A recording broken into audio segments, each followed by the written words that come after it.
काल परवा त्या ठिकाणी महाडमध्ये एवढी मोठी मारामार झाली, मनसेच्या तालुका अध्यक्षाने इतक्या मोठ्या प्रमाणामध्ये मारहाण झाली, पण त्यांच्यावरती मारहाण होऊन पण त्या ठिकाणी त्यांच्यावरती सगळे बेलेबल सेक्शन्स लावले गेले.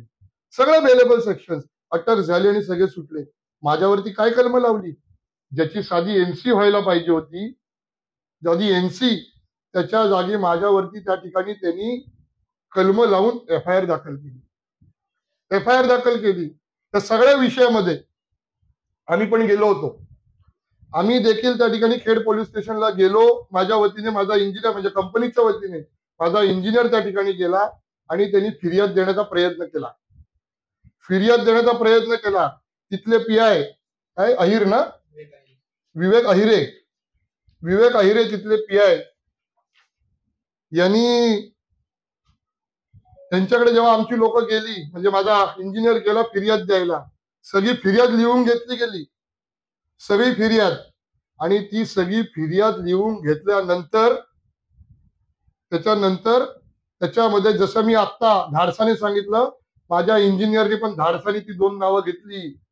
एक जिल्हा प्रमुख शशिकांत चव्हाण आणि राज्यमंत्री योगेश कदमांचे सख्खे काका अण्णा कदम, चंद्रकांत उर्फ अण्णा कदम, ही 2 नावं त्यांनी घेतली. आम्हाला पोलीस स्टेशन मधनं त्या ठिकाणी लिहून देण्यात आलंय. त्याची कॉपी आहे, मी तुम्हाला देणार आहे सर्वांना. त्यांनी सुरुवातीला सांगितलं दुपारी 3 वाजता गेले, ते संध्याकाळी 7:30 वाजेपर्यंत माझा इंजिनियर तिथं होता. त्यांनी सांगितलं ही 2 नावं वगळा, मी तुमची फिर्याद घेतो. ही 2 नाव वगळा, ही सत्ताधारी पक्षाच्या लोकांची नाव आहेत, राज्यमंत्र्याच्या काकाचं नाव आहे, ही पुढाऱ्यांची नाव आहेत. मी पुढाऱ्यांचा मुलगा नव्हतो. वास्तविक तुम्ही लोकांनी पण माझ्याबद्दल न्यूज लावताना जिल्हा प्रमुख म्हणून लावला असतात तर मला अजिबात त्याचं वाटलं नसतं, त्याचा खुलासा मी केला असता. पण आमदारांच्या मुलग्याची दादागिरी, आमदारांच्या मुलग्याची, पण मी पण आमदारांचा मुलगा आहे. माझं नाव जेव्हा एका फिर्यादीमध्ये येत होतं, त्याची शहानिशा करायला नको पाहिजे होती, किंवा त्यांनी आम्हाला सांगायला नाही पाहिजे होतं. आणि फिर्याद घेताना ती साधी एनसीची कलम आहेत, तुम्ही देखील अनुभवी आहेत, त्या एनसीच्या कलमांच्या जागी माझ्यावरती एफआयआर दाखल केली गेलेली आहे. एफआयआर.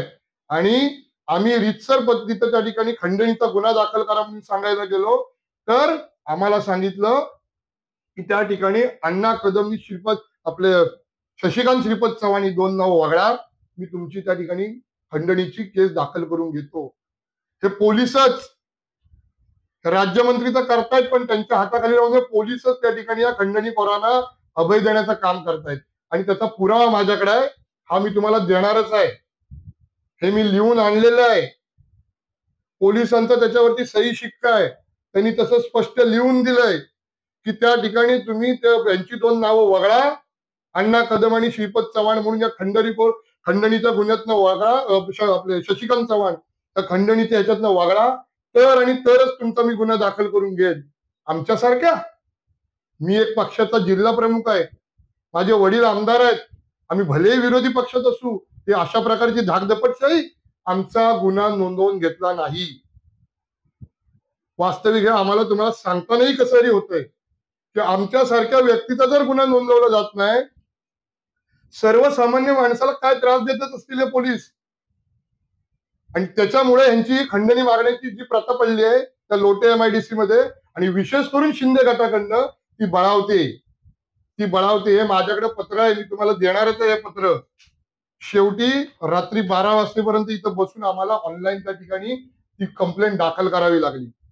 ऑनलाईन आम्हाला त्या ठिकाणी कंप्लेंट दाखल करावी लागली. आम्ही पीआय विवेक अहिरे यांच्या विरोधात पण त्या ठिकाणी एसपीकडे कंप्लेंट केलेली आहे, आणि त्याचबरोबर आमची त्यांनी केस घेतली नाही, आणि म्हणून ऑनलाईन पोर्टलवरती जाऊन आमची फिर्याद जी का आम्हाला म्हणायचंय ती देण्याचं काम, ती कंप्लेंट करण्याचं काम, ही 2 नावं न वगळता, त्या पोलिसांच्या दादागिरीला न घाबरता, ही 2 नावं ठेवून त्या ठिकाणी आम्ही ते खंडणीचा गुन्हा दाखल करा म्हणून मागणी केली आहे. आणि त्या ठिकाणी पीआय विवेक अहिरे यांच्यावरती पण त्या ठिकाणी गुन्हा दाखल व्हावा, यांच्यावरती पण त्या ठिकाणी चौकशी लागावी, आणि त्यांचं काय असेल ती कडक कारवाई व्हावी, अशा प्रकारचं पत्र आम्ही जिल्हा पोलीस अधीक्षक साहेबांना त्या ठिकाणी दिलेलं आहे. तुम्ही म्हणताय त्या पद्धतीने याच्यामध्ये कोणी आवाज उठवला नव्हता, म्हणून यांची हिंमत इथपर्यंत वाढली की एका आमदाराच्या मुलग्याला, एका जिल्हा प्रमुखाला त्याच्याकडे जाऊन खंडणी मागण्याची यांची हिंमत झाली. मी तर इथलाच आहे, माझे वडील तर त्याच भागाचे आमदार आहेत, तरी देखील यांची जर हिंमत होत असेल तर तुम्ही विचार केला पाहिजे.